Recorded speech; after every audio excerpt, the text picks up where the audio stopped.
कश्मीर मां ख़बर ॾींदा हलूं त गेलपुर हाजी खान शहर ॻोठ में Sindh rangers deputy commissioner Kashmir DHO Kashmir ऐं PPHI जे तावन सां फ्री मेडिकल कैंप क़ाइम कई वई, जिते 300 खां वधीक माण्हुनि जो तबई मुआइनो करे दवाऊं ऐं ॿियूं सहूलियतूं फराहम कयूं वयूं।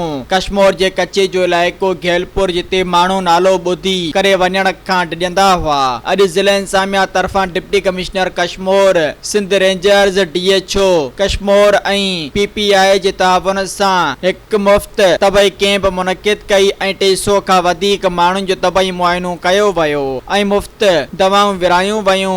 डिप्टी कमिश्नर कश्मीर आगा शेर जमा ऐं कर्नल रेंजर्स ऐं लाॻापियल इदारनि पारां मुफ़्त तबई कैंप जो जाइज़ो वरितो। ज़िला इंतज़ामिया कैंप में नादरा वेन पिणु मोकिली ॻोठ जे माण्हुनि जा शनाख्ती कार्ड तोड़े ॿिया दस्तावेज़ ठाराया विया।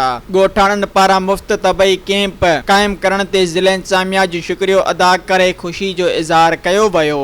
सब्सक्राइब कयो अवामी न्यूज़ HD खे ऐं ताज़ा तरीन ख़बरुनि लाइ ॾिसंदा रहो अवामी न्यूज़ HD।